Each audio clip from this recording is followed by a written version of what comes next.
Let's kick things off with a hypothetical. You're playing an RPG. There's a 4-character limit on your active party. You come across a new character. They ask to join your active party. What kind of questions do you start asking yourself? I'll give you a moment. Here's a video to pass the time.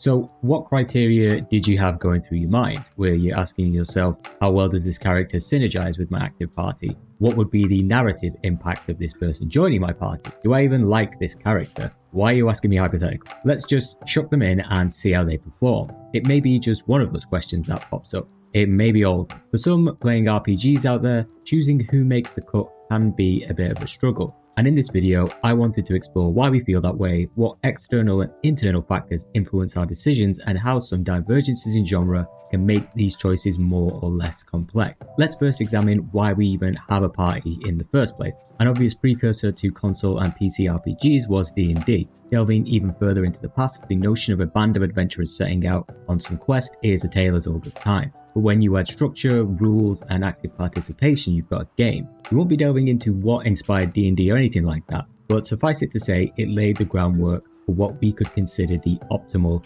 party dynamic. In the original publication from 1974, there were 3 character classes: Fighting Man, Magic User, and Cleric. In subsequent supplements, you had the addition of the Paladin, Thief, Assassin, Monk, and Druid. How many players you should have in a game of D&D is debatable. In the Dungeon Master's Guide, a party of 3 to 5 adventurers is the sweet spot. If we then take a look at some of the information presented in the D&D Beyond Dev update on August 22nd, 2019, we can see that for an adventuring party of 4, the most typical combination of characters is Cleric, Fighter, Rogue, and Sorcerer. Going down, we see variations on the theme of healing, tank, DPS, and magic. While you're not limited to this combination in D&D, or any sort of game that mechanically and thematically fits into these archetypes, it does cover your bases in terms of having a well-rounded party. This has both narrative and mechanical impact that we'll explore further once we're delving into the choices we make. Most Western and JRPGs do conform to the foundations laid down by D&D. While the JRPG Dragon Quest was a single-player RPG, Square's Final Fantasy I, which was both heavily inspired by Dragon Quest and D&D, conforms to a 4-party archetype. Over in the West, you have games like Wizardry, in which up to 6 characters could be included in a party, though there were just 4 classes available: Fighter, Priest, Mage, and Thief. As time marches on, a 4-character party seems to be the trend in both Western and JRPGs, and I'm speaking purely from a console perspective. If we look solely at the Final Fantasy series, Final Fantasy 1, 2, 3, 5, and 6 had 4 party members, but the trend was booked in Final Fantasy 4 and then was slimmed down for Final Fantasy 7 to 13, though technically we could say that swapping in characters like in FF10 and 12 actually eschews the whole limited party mechanic. Hopping over to the West, while of course there were a ton of PC RPGs, my familiarity with that flavour of role-playing game, particularly what we could describe as a narrative RPG, arrived in the form of Knights of the Old Republic on the original Xbox. Before then, PC gaming was out of reach due to lacking a powerful enough PC and a general ignorance of Western RPGs. The involved, often clunky nature of the UI experience also sequestered most Western RPGs in the PC landscape, though I did eventually play Baldur's Gate, Neverwinter Nights, and Dungeon Siege. In Knights of the Old Republic, you are limited to a 3-party team, whereas if we're sticking to BioWare games, the trend followed with titles such as Mass Effect. Outside of heavy hitters like those, older gen consoles didn't get much love from Western RPGs. It wasn't until the 8th console generation, the PlayStation 4 and Xbox One, that more tactical, party-based games began to trickle in. So now that we've established the general sweet spot of how many adventurers we must gather before venturing forth, let's look at who will make the cut. I'll break up the motivators for party composition into 2 broad camps. In Camp 1, we have those that weigh their party composition on narrative or role-playing choices. In Camp number 2, we have those that weigh their decision based on party synergy. Then you'd have some other people who don't so much live in a camp, but survive in a dark, dank cave, licking moss off rocks for sustenance. These people don't care about any of those things and just sling whoever they want into their party. And those people don't deserve our hate. They require our empathy. But it's not like you're either in one camp or the other. It's mercurial and axes that naturally shifts one way or another, formed on your experiences through the game you're playing. Due to the heavy focus on narrative choices in Western RPGs, rather than the more focused linear stories found in JRPGs, this is a scenario we'll frequently encounter in games of that ilk. So let's take a look. We're playing Knights of the Old Republic. Right now, it doesn't matter which starting class we've taken, that's a problem the other camp is currently fighting over. In this playthrough, we have decided to take the good light side path. During the game, we'll have the opportunity to recruit a bunch of characters to join us zipping around the galaxy on the Ebon Hawk. These characters have natural inclinations to the light side and dark side, though a number can be influenced to take different paths, even more so in the sequel, but we're a good Jedi. We want to make the galaxy a better place. We also have crippling self-esteem issues and want to surround ourselves with companions who will approve of our actions and generally conform to what a light side playthrough of the game looks like. As such, we'll gravitate towards companions such as Bastila, Karth, Mission, Zalbar, and Jolee. And I guess the utility droid T3 M4 kind of just goes with the flow of the player character, the robo-sycophant that it is. Either way, if we're committed to being a paragon of galactic virtue, it's a safe bet that, on the whole, our companions will share our same virtues and approve of our actions. We want those with us to be reflections of us. The bonuses come in the form of being rewarded intrinsically, in being entertained through the characters, their interactions, and our growing relationship with them, and extrinsically by having growing influence on the characters, earning those approval points and affecting narrative change in the world. For a concrete example, let's take Bastila, and spoiler,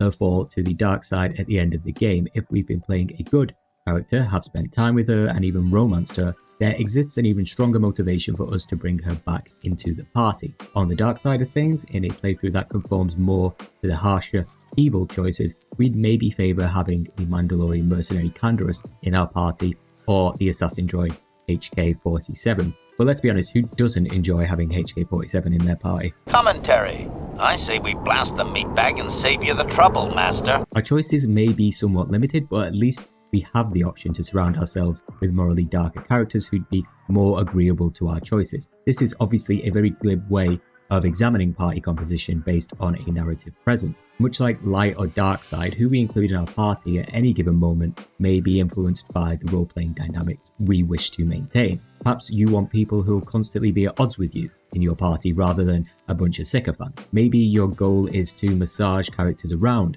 your way of thinking. And I'm fairly certain, as far as dialogue and influence is concerned, very few of us give characters in our party the answers we ourselves would give, but rather simply say what the other one wishes to hear, because it can be quantified through affection or persuasion system. If we stay a while and listen to what some other Western RPGs, and BioWare in particular, has to say, we'll ditch the Ebon Hawk for a campfire in the Ferelden wilderness. In Dragon Age Origins, with no outright good and evil system, we still impose a way to shape the narrative. There are, of course, still clear-cut moments in the Dragon Age story in which we could attempt to objectively stamp this is the right thing to do all over it, such as allowing Redcliffe to be wiped out by zombies. But on the whole, the game does a fantastic job of adding a lot of nuance to handling and resolving quests. More so than Knights of the Old Republic, Dragon Age Origins leans into who do I want to accompany me, rather than who more aligns with my given path. Reddit user North Sheik asked users on the Dragon Age subreddit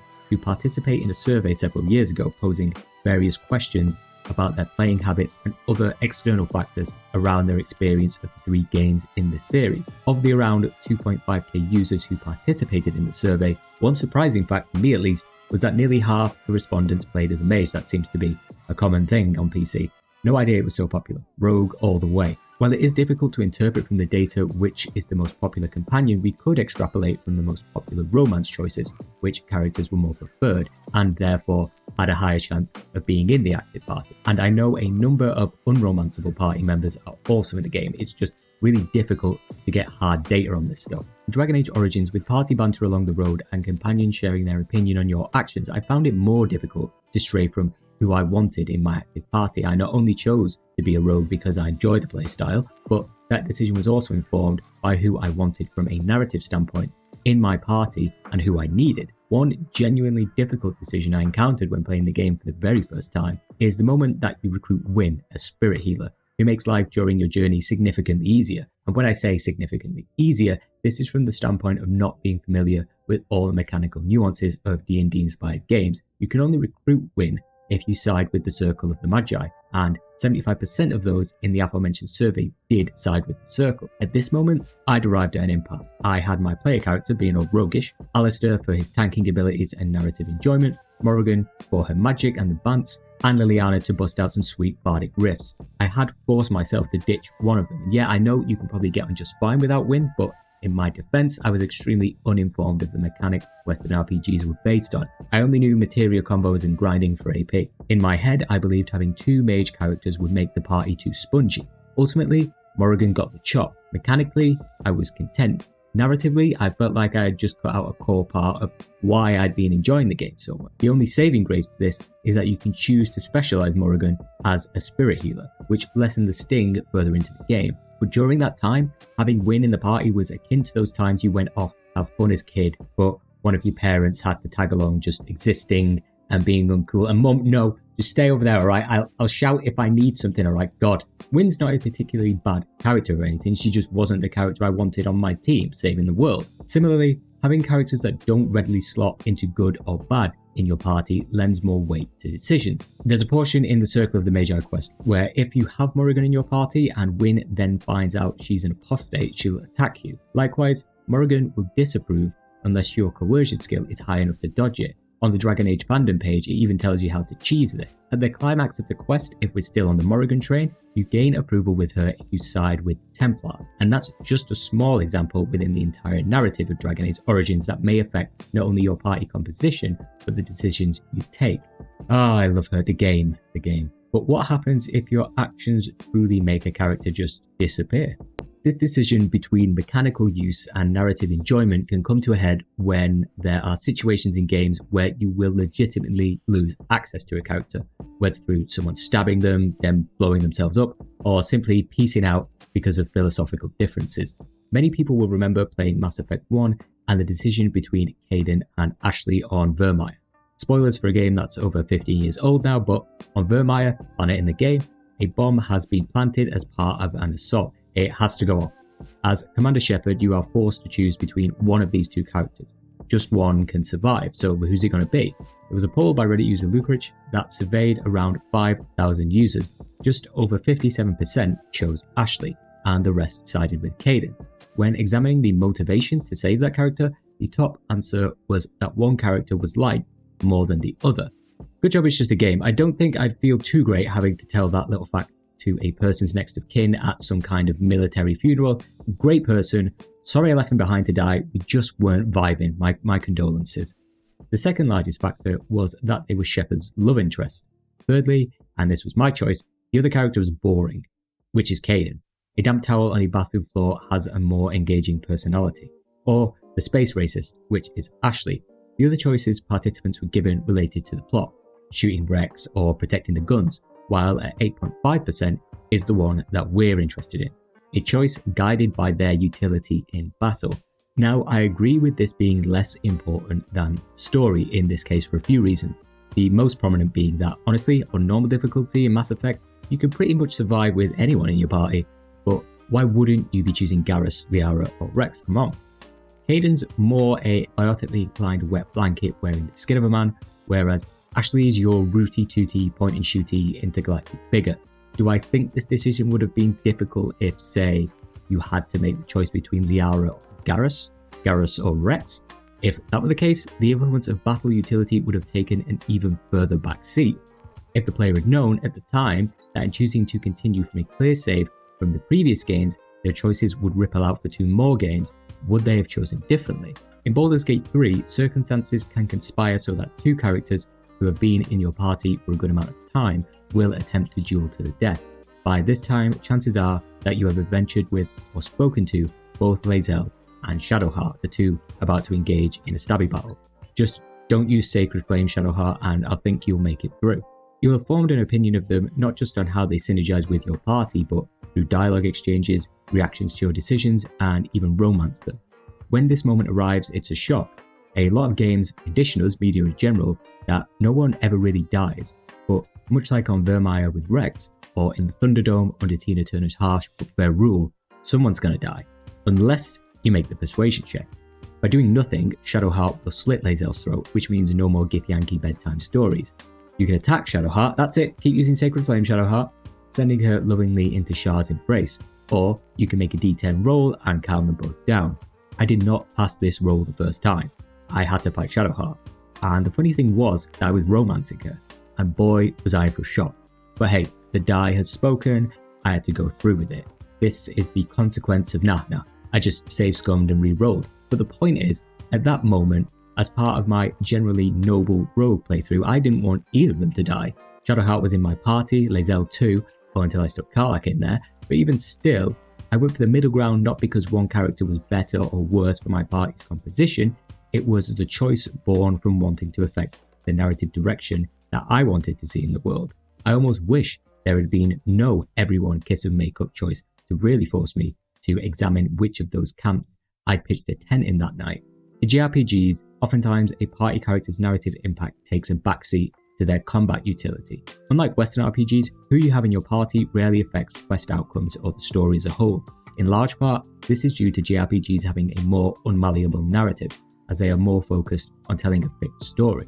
In JRPGs, you're a character in the play, whereas in Western RPGs, you're often the director.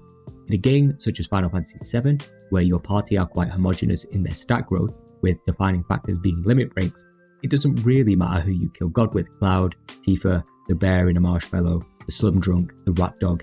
In the OG, they'll all put in a shift. As someone who absolutely loved FF7 Remake, carving out those party members into playstyles elevated the experience way beyond my expectations. Similarly, in the Trails series, where characters have more defined crafts, unique abilities, any combination of the giant cast is viable. Who you have in your active party, whether it's Emma, Risha, Arios, McBurn, whoever, doesn't tangibly affect the plot. If it did, with a cast of 30 plus characters, the plot would look like the aftermath of an explosion at a spaghetti factory. In a JRPG with slightly more defined party roles, like the Tales series or Star Ocean the Second Story, the latter has a number of situations where who you recruit on your team ripples out into the game's endings, other recruitable characters, and how the player experiences the narrative. However, on the whole, in JRPGs, you're more focused on creating an effective party composition precisely because it has no bearing on how the game's story develops. In the Tales of series, you're more likely to compose your party of characters who fulfill certain niches to realize a more cohesive battle experience. In Tales of Vesperia, you may well have a tougher time in combat if you don't have a dedicated healer like Estelle in your party, or if you were to not exploit the power of a mage like Rita. Unlike the Final Fantasy series, where oftentimes you're locked at 4 members in total or the roles are less defined, party members are reserved for their battle utility rather than who you like more, though who doesn't love Rita or Estelle? Blah, blah, blah. Tidal wave! In JRPGs, the controllable character's influence on the plot is often non-existent. Character moments function more as passive rewards. They're conversations that play out, scenes that you simply experience. Again, you're not a director, you're merely an actor. But our choices become more difficult still if we're burdened with knowledge. From looking at both Western RPGs and JRPGs, it's clear to see which camp tends to ask a player harder questions about who gets to save the world. And when confronted with these choices, what tends to happen? For a number of people out there, analysis paralysis is what happens. But what exactly is that? The term analysis paralysis or paralysis of analysis refers to overanalyzing or overthinking a situation so that a decision or action is never finally taken, resulting in paralyzing the outcome. In an effort to remedy this paralysis, it's not uncommon for us to look outward. We want information in order to make an informed decision. It's not like when you first happen upon Gale in Baldur's Gate 3, limb sticking out of a portal, that little dark urge demon appears in your periphery, holding a knife to a loved one's throat, demanding you make a decision in the next 5 seconds as to whether you want them on board. Like you would when making a major purchase, you can ask for a friend's recommendation, you can scope things out on the internet, you've got time. But is that actually a good thing?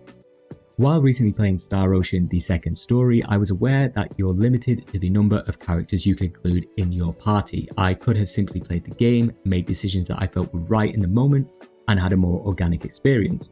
But I didn't do that, because I was more focused on having the optimal party. So what do? Well, you start by Googling Star Ocean the Second Story character ranking. Then you trawl through various articles, listicles, and online arguments about which characters are the best. Honestly, I still don't know. The choice in this instance was between Opera, widely considered the best healer in the game, and Ashton, a character in which the consensus says in the latest version has received a debuff. Now, I knew nothing about these characters aside from one was considered much better than the other in terms of in-game utility. I had yet to meet either one and actually form my opinion. Instead, I fully caved in to that neurotic, stat-driven lizard brain and let it take the wheel. For the record, I like Opera as a character. I think she adds a cool dimension to Claude's story. I actually really enjoy all the characters I recruited, but would my experience of the game from a narrative and mechanical standpoint have been better if I just made my own choice? I guess I can never empirically say, though something deep down tells me I should have simply agreed to experience the game on its terms rather than allow numbers on a screen to dictate it. When you search on the internet for Star Ocean the Second Story R's best companions, you'll more often than not find them ranked on battle utility more so than if they add something significant to a player's experience or the game's narrative. But it makes sense. Battling in the game is active, experiencing the plot is passive. It's no surprise that people weigh a scenario in which they have to, push buttons and that, more than Star Ocean the Second Story's narrative elements. And man, do people have some spicy opinions on the subject.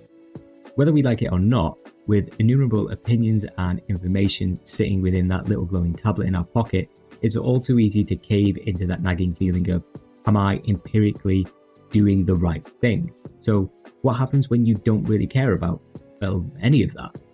I speak English a bit.